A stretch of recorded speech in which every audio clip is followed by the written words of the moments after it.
Selamat pagi, salam sejahtera. Terima kasih karena bersama dengan saya di Nazilin Unity Channel. Pagi ini kita dikejutkan dengan satu komen daripada netizen di dalam ruangan satu berita portal. Mereka tulis, Tun Mahathir dah kenapa? Tun Mahathir dah kena penyakit apa? Tun Mahathir dah kritikal. Tun Mahathir dah kena penyakit nyanyuk kah, kata mereka. Mentang-mentanglah Tun Mahathir telah pun berusia 98 tahun. Ramai netizen di dalam konten atau di dalam berita portal itu menulis bahawa Tun Mahathir ini dah kenapa? Adakah Tun Mahathir Mohamad sudah yang dipanggil nyanyuk ataupun sudah lupa diri? Mereka menulis itu gara-gara tindakan Tun Mahathir yang mengejutkan seluruh rakyat Malaysia apabila beliau telah pun keluar dari parti pejuang yang ditubuhkan oleh beliau sendiri dan kini diterajui oleh anaknya Mukhriz Mahathir. Kini pula Tun Mahathir selepas meninggalkan parti pejuang dengan selambahnya mengkritik parti yang kini diterajui anak sendiri. Itu sebabnya mereka mula menyatakan Tun Mahathir ini dah kena apa? Dah kena penyakit nyanyuk kah? Dah lupa diri kah? Atau anak sendiri pun tak kenal lagi? Mereka cuba mempersoalkan kenapa Tun Mahathir bertindak sedemikian rupa. Walaupun Tun Mahathir Mohamad telah pun menyatakan mengapa atau apa sebab beliau meninggalkan parti pejuang, namun demikian masih ramai lagi yang mengatakan bahawa Tun Mahathir Mohamad tidak dapat menerima kepimpinan orang lain. Walaupun telah berada dalam usia yang sangat tua dan dikatakan perlu resign, perlu bersara dengan segera, dan mereka kata cukuplah Tun Mahathir, namun Tun Mahathir tetap mahu aktif dalam dunia politik Malaysia. Dan saya setuju dengan netizen, Tun Mahathir Mohamad sepatutnya sudah boleh mengucapkan selamat tinggal kepada dunia politik. Kerana ya memang pemikiran beliau masih sihat. Memang perjuangan beliau masih segar, tetapi harus diingat, tubuh badan manusia ini mempunyai had yang tertentu. Fizikal kita ini tidak akan mampu bertahan selama-lamanya. Sudah tiba waktunya mungkin Tun Mahathir Mohamad perlu berehat dan bermain sahaja dengan cucu-cucu atau anaknya. Cukuplah bermain dengan politik.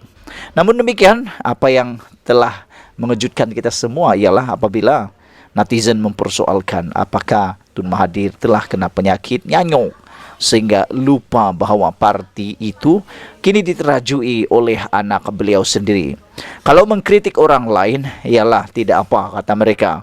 Itu satu lumrah dalam dunia politik terutamanya.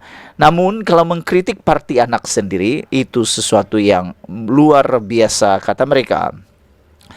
Tun Dr. Mahathir Mohamad mendakwa Parti Pejuang Tanah Air atau Perjuang yang diterajui anaknya sendiri kini lebih mengutamakan parti lain terkait rasuah berbanding terus bersama Gerakan Tanah Air GTA.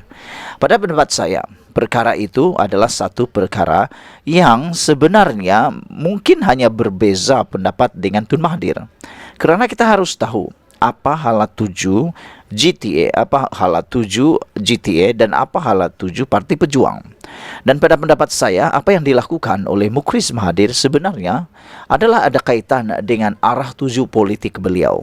Kerana Mukhriz Mahathir memang berpotensi, selain daripada itu beliau sedang memikirkan, adakah beliau mahu terus terkubur dalam dunia politik ataupun beliau perlu bertindak dengan segera. Kerana apabila dia bergerak dengan sendirian secara solo, Parti Pejuang bergerak secara solo, sudah terbukti dalam PRU15 baru-baru ini, semua calon yang bertanding untuk Parti Pejuang telah pun kalah teruk, bahkan tidak ada satu pun yang menang untuk dapat deposit mereka. Ini membuktikan bahawa Parti Pejuang perlu melakukan sesuatu yang lebih drastik, betul dan tepat pada waktunya. Kalau bergerak secara sendirian, saya yakin dan saya meramalkan Parti Pejuang akan tumbang, akan kecundang lagi di mana-mana kawasan yang mereka tandingi. Tetapi sekiranya Parti Pejuang bekerjasama dengan parti gabungan yang lebih besar, sebagai contoh Pakatan Harapan, mereka masih mempunyai peluang yang lebih cerah untuk mendapat kemenangan dan rentak semula. Mungkin inilah yang Tun Mahathir tidak dapat lihat, kerana salah satu sebabnya Mukhriz Mahathir mahu bekerja sama dengan Pakatan Harapan ialah dia dapat melihat bernaung di bawah kerajaan lebih mudah untuk menang, terutamanya berkaitan dengan peruntukan dan juga berkaitan dengan keyakinan rakyat. Dilihat pula sekarang ini amat diyakini Perdana Menteri Anwar Ibrahim adalah pemimpin yang sangat disukai oleh rakyat Malaysia. Mungkin itulah yang dilihat oleh Mukriz, tetapi yang dilihat oleh Tun Mahathir Mohamad, beliau mungkin tidak dapat menerima kenyataan bahawa Anwar Ibrahim telah pun menjadi Perdana Menteri, dan selama ini Tun Mahathir Mohamad mengatakan Anwar Ibrahim tidak layak untuk menjadi Perdana Menteri. Namun demikian, Anwar Ibrahim membuktikan bahawa selepas dia jadi Perdana Menteri, pembersihan besar-besaran berlaku di Malaysia. Bukan seperti Perdana Menteri yang lain. Ianya tidak ada pembersihan secara total dan besar-besaran. Anwar Ibrahim berperang habis-habisan, menumbangkan rasuah, menumpaskan kartel rasuah, jerung-jerung yang ada di Malaysia. Bekas pengerusi pejuang Tun Mahathir Mohamad berkata, beliau hairan kerana kenapa parti yang diketuai anaknya Datuk Seri Mukriz Mahathir sebagai presiden itu sanggup bertindak untuk keluar GTA yang mana pemimpinnya langsung tidak terpalit dengan rasuah, kata Mahathir Mohamad. Kita cuba nak cantumkan orang Melayu yang bersih rasuah menerusi GTA kerana parti yang besar semua terbabit dengan rasuah. Apa yang Tun Mahathir nyatakan ini ialah satu perkara yang sangat subjektif, kerana mengatakan parti yang bersih 100% rasuah itu kalau dikata sendiri itu sangat subjektif. Tapi ianya semua bergantung kepada apa yang dilihat oleh rakyat.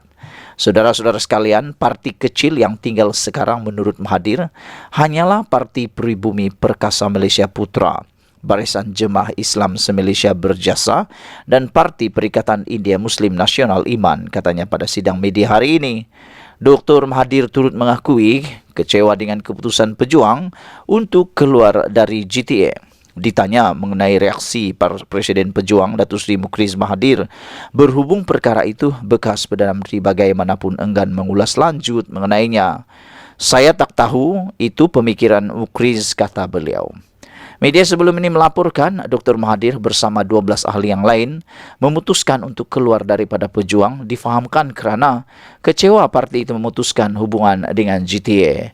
Pejuang ditubuhkan oleh bekas Perdana Menteri itu, iaitu Tun Mahathir, pada Ogos tahun 2020 sebelum beliau meletak jawatan sebagai pengurusinya pada Disember tahun lalu.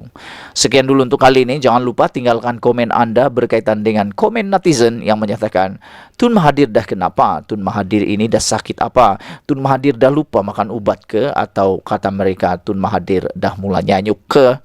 Sehingga anak sendiri dikritik, parti anak sendiri dikritik. Adakah Tun Mahathir tidak dapat mengenali lagi siapa musuh, siapa anak? Sekian, kita jumpa lagi. Bye-bye.